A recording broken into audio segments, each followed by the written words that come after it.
Igor Levchenko had served as a paramedic for over 10 years, and the years had tempered him into a man who believed nothing could truly surprise him anymore. He had stood amid the chaos of highway accidents, where shattered glass and twisted metal framed scenes of pain and panic. He had carried lifeless children in his arms, their faces frozen in innocence that would never grow old.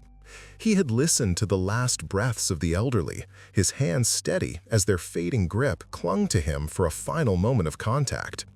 The accumulation of these experiences had forged a discipline within him, a cold layer of self-control that separated his emotions from his duties. Yet, on a damp November night, when the city lay subdued under the drizzle and the glow of scattered streetlights, an ordinary call shifted something in him. The dispatch had been simple: a man in his 40s suffering from severe abdominal pain. Nothing unusual, nothing that should have stirred unease.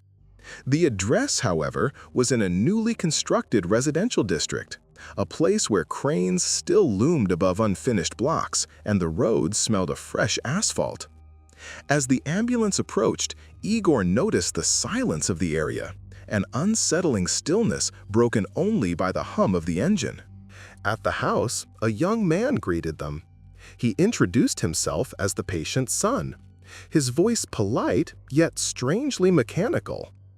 The building itself bore the crispness of new construction, but its presence felt hollow. Curtains were drawn tight across every window, sealing away any hint of life. The yard lacked the clutter of everyday existence. No bicycles abandoned by children, no garden tools, no footprints in the wet soil. It looked less like a home and more like a carefully arranged stage. Inside, the impression deepened. Everything was clean to the point of sterility, furniture lined up with geometric precision, surfaces free of dust. The kitchen smelled of nothing. It was as though no one had ever cooked there. No dishes, no crumbs, no lingering warmth of life. The air carried only the faint chemical odor of fresh paint. Igor exchanged a brief glance with his colleague Olga, both registering the same silent unease, but neither spoke. The patient lay on a pristine sofa in the living room. His face was pale, his body tensed, his hand pressed against his abdomen as he described sudden spasms. Igor moved through the routine with practiced efficiency: pulse, pressure, pupils, breathing. The results contradicted the man's display. His vitals fluctuated but never fell into the range of true danger. He groaned and twisted, but his reactions lacked the raw edge of genuine suffering. To Igor, it felt like watching someone mimic pain rather than endure it. The muscles clenched in all the right places, the voice broke at convincing intervals, yet beneath it lingered a strange detachment, a performance more than a crisis. Despite his suspicion, procedure demanded transport. They lifted the man onto the stretcher, his supposed son following silently, his expression unreadable. During the ride, the patient's moans continued, rhythmic, rehearsed, devoid of the chaotic unpredictability of true agony. Olga scribbled notes, her brow furrowed, but said nothing. At the hospital, the examinations unfolded quickly. Blood tests revealed no abnormalities. Scans showed nothing alarming. The doctors, after a round of puzzled discussions, concluded there was no medical emergency. The man listened calmly, then requested discharge with a firmness unusual for someone who had arrived claiming unbearable pain. Within hours he was gone, walking out with an almost triumphant composure. Later, back at the station, Igor received the report. The identification papers the patient had provided were false. The name, the address, even the date of birth had no matches in official records. Whoever the man was, he had vanished into anonymity, leaving behind nothing but a hollow memory of pain that had never quite seemed real. Igor sat in silence that morning, watching the rain trickle down the ambulance windshield. For the first time in years, he felt something that unsettled his practiced calm. It was not fear, nor even suspicion. It was the sense of standing at the edge of a pattern he could not yet see, a thread tugging at him from the shadows of an unfinished story. A week later, almost at the same hour of the night, Igor received another call. The address was different, but the location lay within the same quiet district where construction cranes still loomed against the skyline. This time, the report described a woman in her 60s struggling to breathe. The sense of déjà vu settled over him even before the ambulance turned into the deserted street. The house resembled the first one, newly built with sharp edges of architecture untouched by time. Once again, the curtains were drawn tightly across every window, concealing whatever might lie within. The driveway was bare, no signs of vehicles, no personal touches of habitation. When Igor and Olga stepped inside, they were struck by the same unnatural neatness. The furniture looked unused, the air sterile, and the arrangement of objects gave the impression of a staged environment rather than a lived-in home. The woman lay in an armchair, clutching her chest, her breath coming in labored gasps. Her eyes widened with apparent panic, her body tensed as if struggling against invisible hands. Igor's training directed his every move. He checked her airway, measured oxygen saturation, took her pulse. Yet the results contradicted the performance.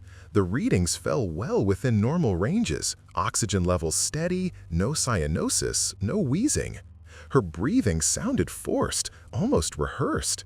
The timing of the gasps, the way her shoulders heaved, carried the rhythm of an act rather than the desperation of a failing body. Olga prepared oxygen, but Igor noted that the patient showed no physiological response to it. Her panic seemed unaffected by intervention, neither worsening nor subsiding. She kept repeating the same motions, the same sounds, as though caught in a loop. The situation felt less like a medical emergency and more like a carefully constructed imitation. They transported her to the hospital. On the way, she continued the performance, her hands trembling, her voice rasping, yet the monitors beside her displayed stable and unchanging numbers. In the emergency department, the cycle repeated. Blood tests came back normal, scans showed no signs of heart disease, asthma, or pulmonary issues. Within hours, she was sitting upright, calm, and suddenly free of distress. Then, much like the man before her, she requested discharge. The staff exchanged confused glances, but paperwork was processed. She left, and her trail dissolved into silence. The following day, Igor could not shake the feeling of being drawn into a pattern. He began to gather details, not just of these two cases, but of others logged in the district. A review of dispatch records revealed that every call from that area occurred between 2 and 4 in the morning. The patients varied in age and gender, but all presented with acute, dramatic symptoms that vanished as suddenly as they appeared. None of the examinations revealed underlying conditions. None of the patients remained for further treatment. The addresses shared another peculiarity. Each property was listed as vacant or up for sale, with no official records of occupancy. Electricity was active, yet water usage and other utilities suggested no one actually lived in them. To the city's databases, they were empty shells. Olga dismissed the unease, insisting they had simply encountered coincidences and exaggerated symptoms. She told Igor that their work was not to investigate, but to treat. Yet Igor could not let go of the nagging thought. These episodes bore the mark of something deliberate. The timing, the consistency of the settings, the strangely precise mimicry of illness, all pointed to a design rather than chance. He began to see the district not as a collection of homes, but as a stage on which some unknown rehearsal was being conducted. Each patient seemed less like a person in need and more like a participant in a scripted scenario, repeating lines and gestures for an audience hidden in the shadows. And though Igor could not yet discern who orchestrated it, the sense grew stronger that he had been pulled into something that reached beyond medicine, into a space where his years of training could offer no clear answers. A month later, Igor finally decided to test the information he had been collecting. He spent several evenings sorting through old call records, copying addresses from dispatch logs, and marking each one carefully onto a city map. When the dots spread across the paper, a pattern emerged. Lines drawn between them converged at a single point on the outskirts, the abandoned sanatorium Yasin, a place that had been shuttered for more than 15 years. The building had long carried a reputation wrapped in whispers. Once it had been a respected medical institution where patients with heart disease and chronic respiratory conditions came for extended treatment.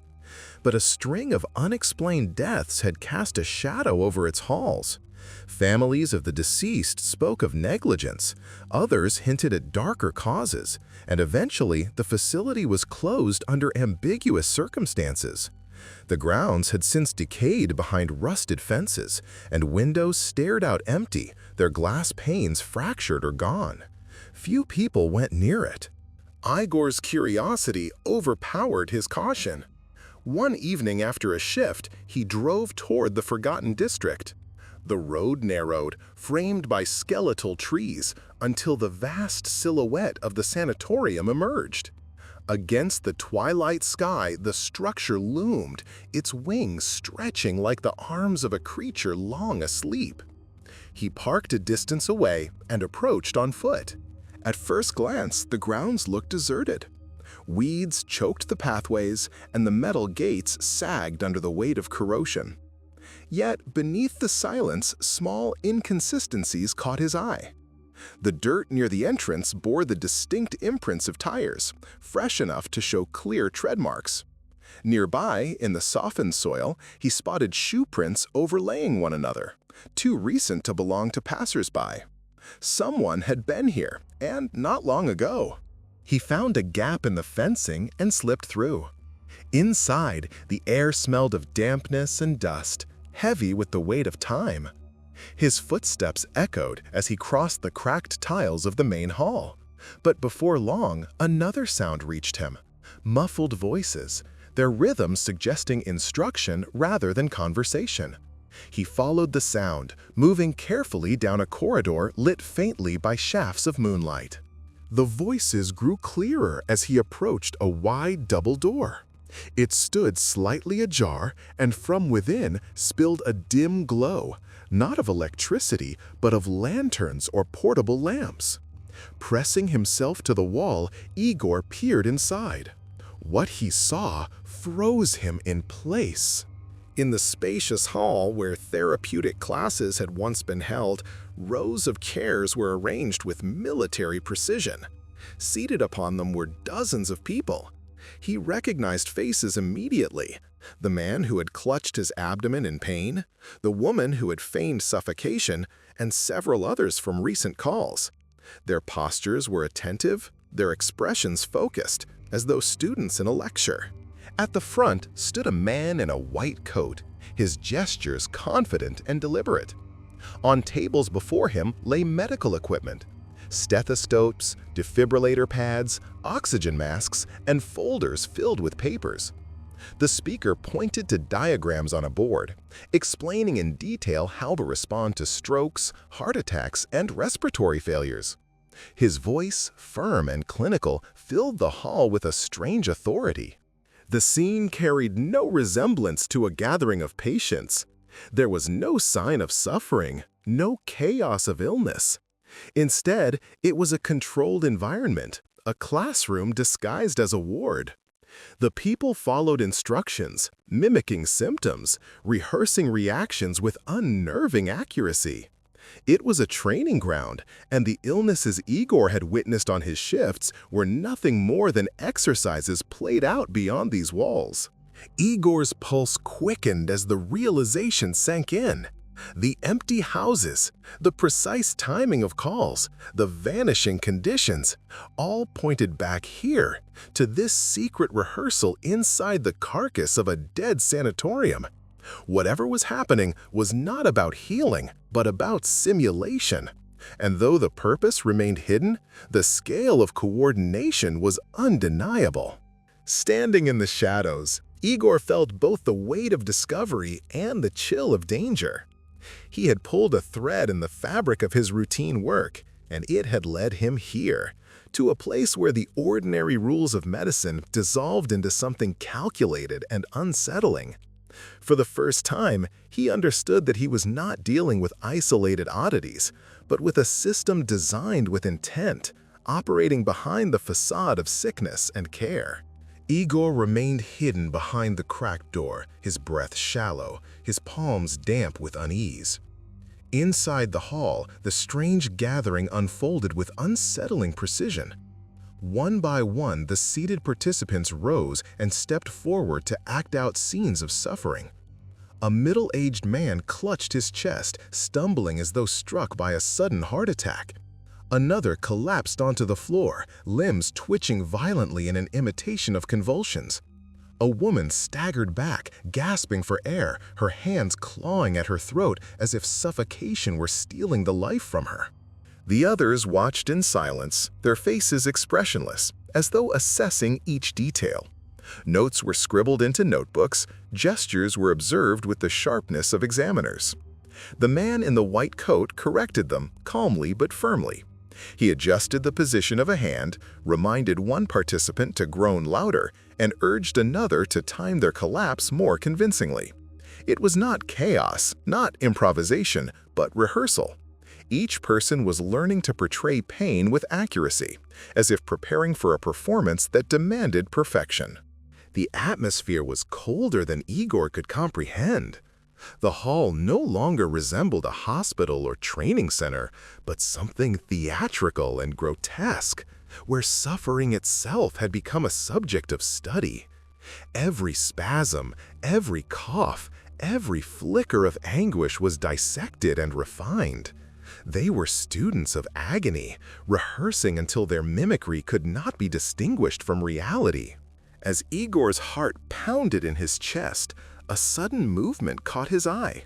One of the women turned toward the door, her gaze steady and knowing. He recognized her instantly. She had been his patient just a week earlier, feigning difficulty in breathing as he rushed her to the hospital. Her expression was calm now, almost serene, but her eyes seemed to pierce directly through the shadows where he hid. Her lips moved, and though her voice was quiet, the words reached him with startling clarity. She said that he had arrived too soon, that the time had not yet come. The simplicity of her statement struck him harder than any shout could have. There was no alarm in her tone, no demand to stop him, only a measured certainty that unsettled him more than open hostility. In that moment, Igor's composure broke. A surge of instinct propelled him backward. He turned from the door and fled through the deserted corridors, his footsteps echoing in the hollow building. Every creak of the floorboards, every brush of air against his neck made him believe he was being followed, though no one emerged from the hall. He burst into the night, the cool dampness of the air shocking against his skin. The sanatorium loomed behind him, its broken windows reflecting slivers of pale moonlight. Igor did not stop running until he reached the safety of his car, his lungs burning with exertion. When he finally sat in the driver's seat, gripping the wheel tightly, he knew with certainty that he could not tell anyone what he had seen.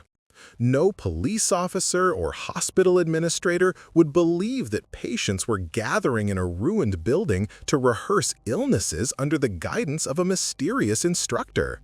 It sounded like the fevered delusion of an overworked medic. Yet the images refused to leave him. The rehearsed spasms, the feigned suffocation, the chilling discipline of the group, all etched themselves into his mind. He understood now that what was happening inside the sanatorium was not a simple game or eccentric ritual. It was preparation for something larger, something carefully planned and not yet revealed. And whether he liked it or not, he had stumbled into the middle of it. Winter descended with a merciless storm. Snow whirled in thick, blinding sheets, the roads nearly impassable, the air filled with the howl of a relentless blizzard. The emergency call came in the darkest hour of the night, sending Igor once again into the same district that had haunted him for weeks. This time, however, the situation was not an illusion, not a rehearsal, but a brutal catastrophe. The old wing of the abandoned sanatorium had collapsed under the heavy weight of snow. The roof, already weakened by time and neglect, had given way, burying those inside beneath splintered beams, shattered tiles, and broken masonry. By the time Igor's ambulance reached the scene, the area was a frenzy of flashing lights, engines, and shouts carried away by the wind. Firefighters and rescuers worked desperately, their hands raw and frozen as they pulled debris away from the wreckage.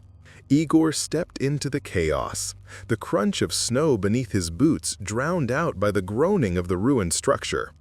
As bodies were dragged out from under the ruins, his blood ran cold. He recognized them, the same faces he had seen rehearsing their staged suffering. Men and women who had once pretended at agony now lay before him with real wounds, their cries cutting through the storm with undeniable authenticity. Blood stained the snow in vivid patches. Bones jutted at unnatural angles. Limbs were twisted, and the cold air reeked faintly of iron. Gone was the performance. This was the raw reality of pain and mortality. Igor rushed to a woman who had once feigned suffocation in his ambulance. Now she truly struggled for breath, her chest crushed by broken ribs that pressed against her lungs. Her eyes, wide with terror, pleaded silently for air. He tried to steady her breathing, his gloved hands trembling, every movement accompanied by the grim awareness that her suffering was no longer something rehearsed, but irreversible. Another stretcher passed by, carrying a young man with a shattered leg, his face pale from blood loss. Behind him, a rescuer dragged out two more, coughing and groaning, dust and snow clinging to their hair. Each face was familiar, each one a ghost from his previous encounters, and with each recognition, a deeper dread grew inside him. They had trained to mimic disaster, yet disaster had finally arrived, stripping away the safety of pretense. In the midst of this turmoil, Igor saw him, the man in the white coat, the quiet instructor who had overseen the rehearsals with an unnerving calm. Now he lay on a stretcher, his face ashen, his breathing ragged. Despite his injuries, he reached out, his hand finding Igor's wrist with surprising strength. His grip was cold, his lips cracked and pale, but his eyes burned with something that was neither fear nor pain, but a grim finality.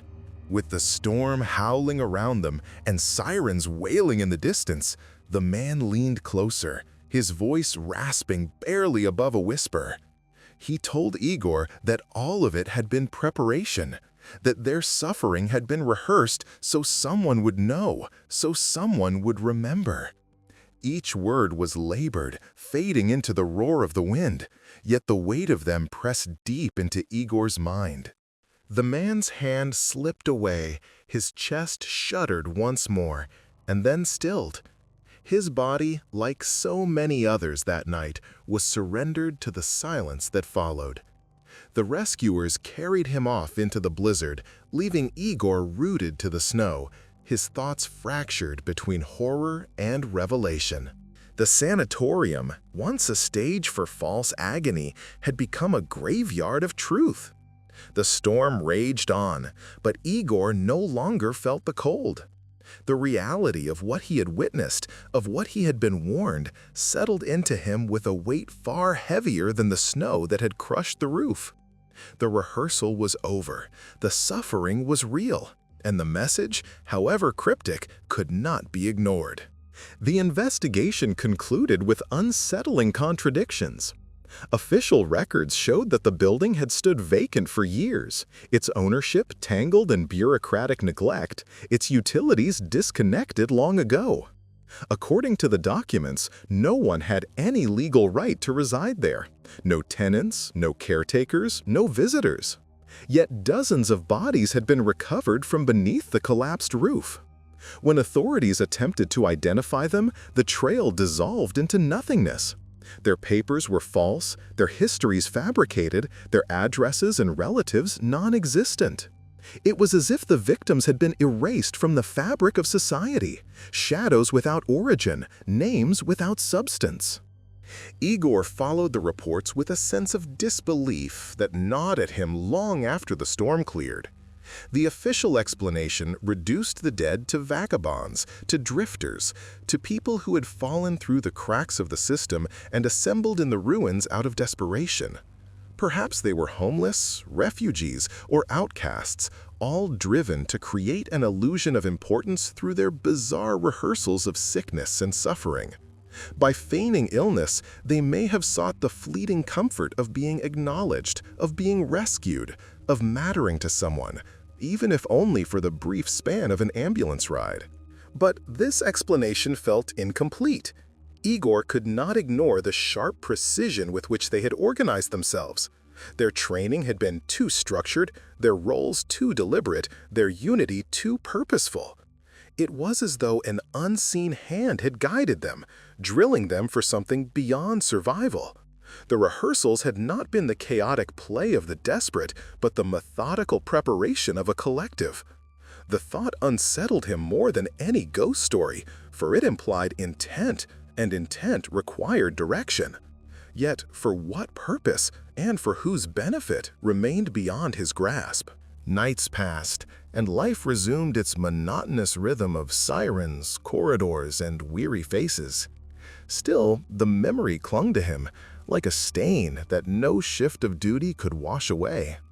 Sometimes, when he drove past the ruins of the sanatorium, the husk of the building loomed against the horizon like a scar frozen in snow and time.